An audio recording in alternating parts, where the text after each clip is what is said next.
Hello, mi amor. ¿Cómo estás?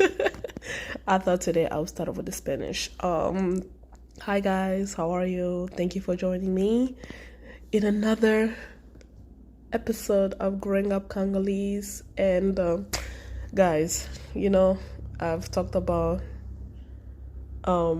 marriage, having been like I've made reference to marriage, the importance of it and everything, blah blah blah blah. And I'm 26. I'm sure my mama's looking at me like, when are you gonna get married? I'm sure she's thinking, even though she said it a couple times out loud, but but I know she's thinking it like frequently. But it is funny because I work as a teacher and I'm working in elementary school. I get mommy fever. Like, I'm like, oh my God, like the way my kids hug me, I love those kids. Oh my God, I adore my kids. They are so funny. They are literally the light of my day.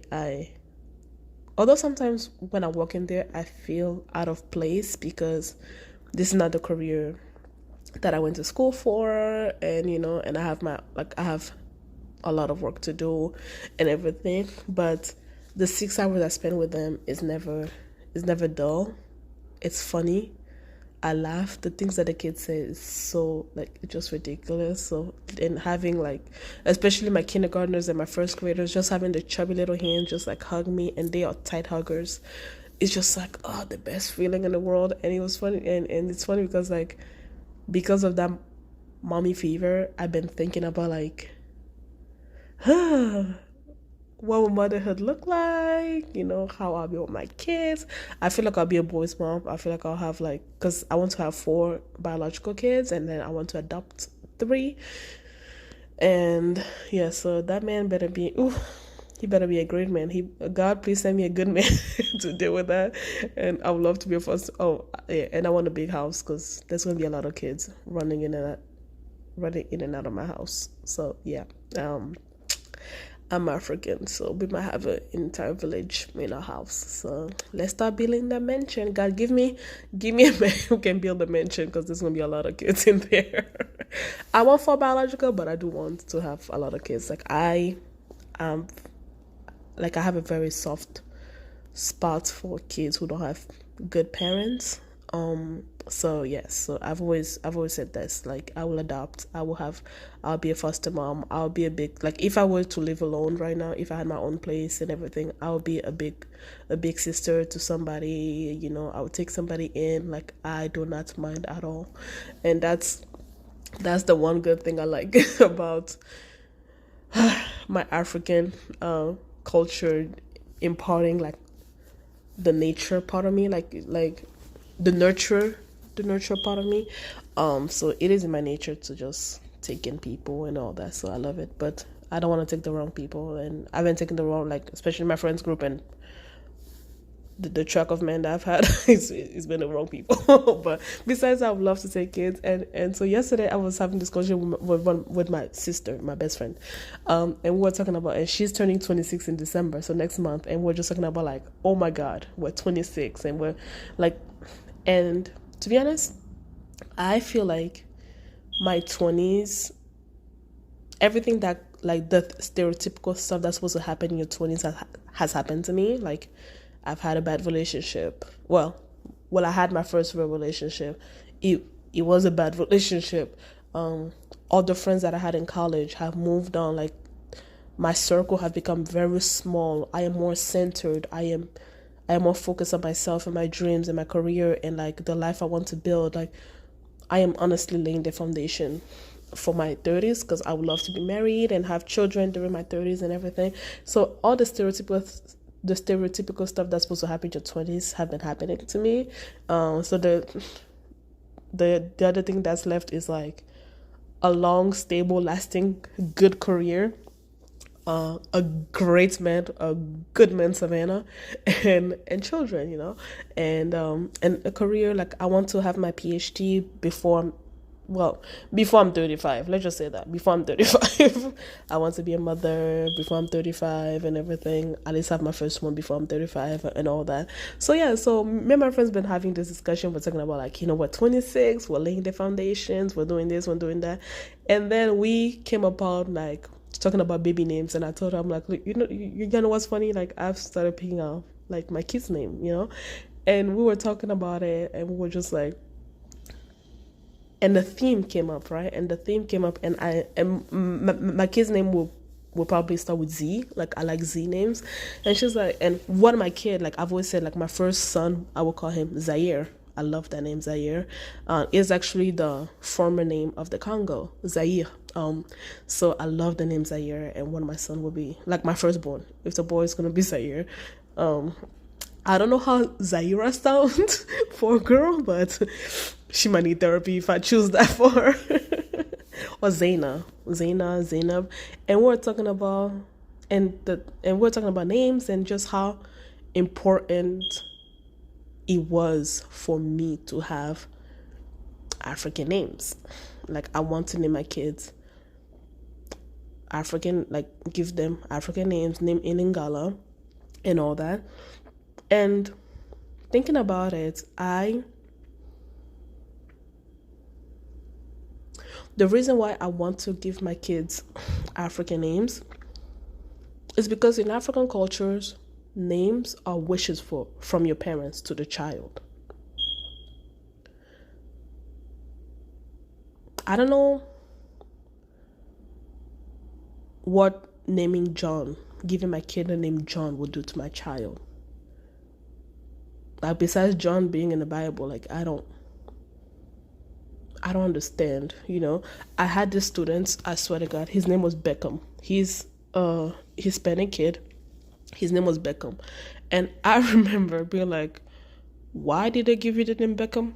And, like, as a football, for my American friend, soccer fan, like, I automatically understood that, his daddy loved football and stuff like that. But I was like, what? Why would you give your kid that has no connection the name Beckham?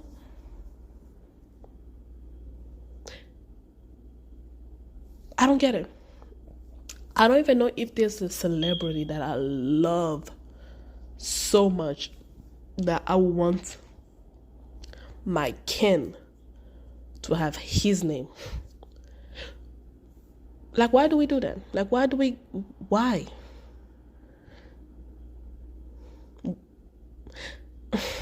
Maybe because I think Africans have a different, celebrity culture than Western people. But I will never name my kid after a famous person. Like, no. Like, why? What is your wish for that kid? To be a football player? And let's say that kid become a football player and he becomes successful. What name are they going to call him? Beckham. Is that glorifying your family, your history, your heritage, or is that glorifying somebody else? Like, I guess we like to pay homage to people, right? And it's not bad, but as an African, I just don't understand the point of naming somebody after a celebrity. Oh, I love the soccer fans. I want to name... Like, why? It makes no sense whatsoever. Like, my first name is Ndaya, and Ndaya is a Luba name. I am actually named after my paternal grandmother. And although I've never used the name previously, like, I always introduce myself as Cynthia, because those are actually my full first name is Ndaya Cynthia. My name means greatness. My name means of greatness. Some, like, Motu Yalokumu, right? Somebody of greatness. That's my parents' wish for me. Cynthia is Greek. She was like Athena, like Greek goddess of the moon. And I was born early morning, the full moon was still out, and my dad liked the name Cynthia, and so I'm named Cynthia. There's a story behind the name. There's a wish behind the name. Like, I love the name Kimia. Kimia means peace. Lola. I have several people in my family with the name Lola. Lola in Lingala means paradise. Like, I just love how, because for me, names is like, if I cannot give you anything, I cannot give you money, I cannot give you, like, and in African tradition, it's like, when a baby is born, you're supposed to send him, like, you're supposed to give him or her a good wish. I remember when my niece was born, and we went to visit my niece at the hospital. I remember just seeing my mother, like, being like, you're gonna be great, you're gonna do this, you're gonna be this, you're gonna, like, even Adam did it.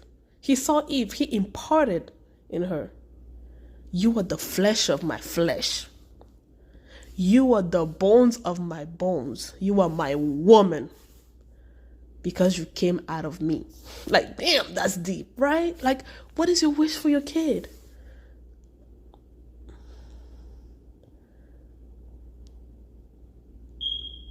Are we like the only culture that does that? Like, I know, like, I believe Indians also have the same culture. I think I've had a discussion with my Indian friend about like names and everything. It's like now I have to admit, some Congolese people name their kids the stupidest the stupidest thing.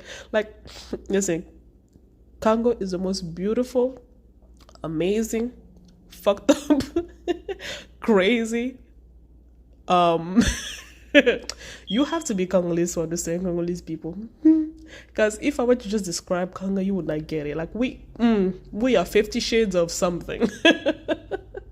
So some names you're like, well, your mama named you that for real. Wow. That's your name, really. Especially different ethnic groups. So, and the first ethnic group I can think of is Nengalas. Some of their names, like, these people have like no sense of responsibility, no sense. It's like they would some names will literally get people in jail because it's just like, ugh. But I think the reason why for us Africans it's important to have cultural names is because of our history, right? Because of colonialism, we were supposed to, be like the white man again and all that. And our names were taken away from us. We had to adopt Christian names. You had to be called Jean-Pierre. You had to be called Daniel. You had to be called something that the white man can pronounce, right? And I remember one of the policy of Mobutu was to have ethnic name. He was Joseph Désiré Mobutu, right? And then he became Mobutu Sese Seko, was a Banga Koko Benge, and like all the rest. Because for us, it was like your name is your identity, is who you're connected to, is your history. Like, I've never met my paternal grandmother. I don't know what type of woman she is. So I can never really relate the name to her, even though I'm named after her. But Ndaya is such a common name in the Luba language. So it's not really like, there's not, I don't have to be like, oh, my grandmother is this, blah, blah, blah, blah. But I always like the name Mianda. My maternal grandmother, whose name is Mianda, and there's several girls in my mother's side of the family whose name is Mianda. And I love Mianda because of her story, right? My grandmother came from the village. She came from a culture where she was not supposed to be educated. That woman was a strong-headed. She was a strong-headed woman. She was problematic for men. She got an education. She became a journalist. She became she became the press secretary for President Mobutu. She was the leading voice of journalism in the Congo. And so for me to name my daughter Mianda is like, not only is like to keep my name, like, is my wish for her, but that type of homage, I would love to have that type of homage to show my daughter, like, you are carrying the name of a strong woman. So, bitch, you better not be weak. Because Mianda was a fighter. Mianda was, that woman was a fighter. Every time I hear her stories, and it's funny because when I went to Europe, I met people who know my family, who knew my grandparents and everything. And when I told them what I was studying, they were like, "Oh, so you're following your grandmother's step." Like, that made me so proud. That made me own my voice, because I think sometimes when you're a woman who is trying to, like, make her own name and everything, like, people try to put you down. Like, I've had people try to put me down, even in my family. Like, one of my uncle was like, yeah, like, why you keep getting all these degrees? Like when you get a man, all those degrees are gonna go down the drain, like, because if I get a man, like, my degrees won't matter, or I will not be able to find a man who will be able to be with me because of my degrees. Now, it's true that it's hard to find a man when you're a highly educated woman, because sometimes men feel like they look at you as you have what is supposed to belong to us, so they don't see the feminine in you because of their own insecurity, especially if they have not achieved their goals, right? So ladies, never be threatened. Never. It's never about you. It's about them. It's about how they feel about them. It's about their self-esteem. So it's never about you. But hearing people be like, "Oh my God, you're like your grandmother," and then telling me her story, telling me how loud she was, telling me how bossy she was, it's like, oh damn. Now, if I had the name Mianda, I'm you will know my name is Mianda, right? Like, that would just fit. And my name fits me because, I am of greatness. I am. And I receive it. That was the gift. That was the wish that my parents had for me. And I told you guys in the last episode, my parents did not raise me to be behind somebody else. They did not.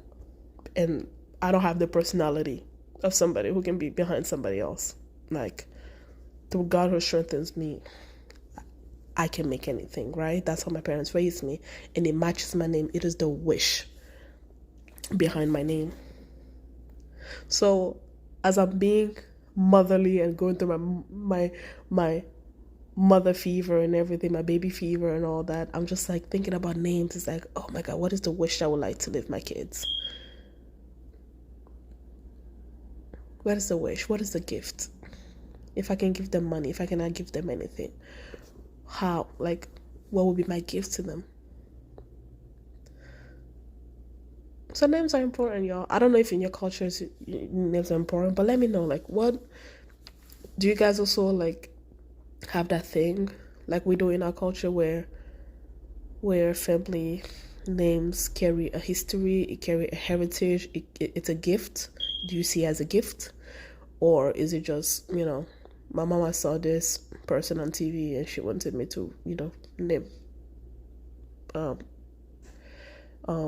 me after them because she liked them, or she had a crush on this celebrity, so she named me after her crush?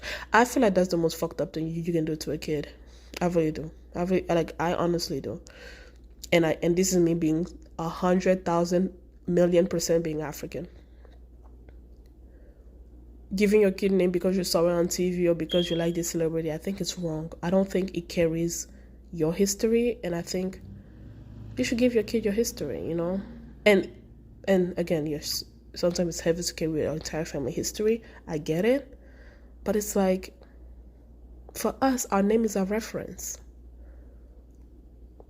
It is our reference, We were shamed for our name.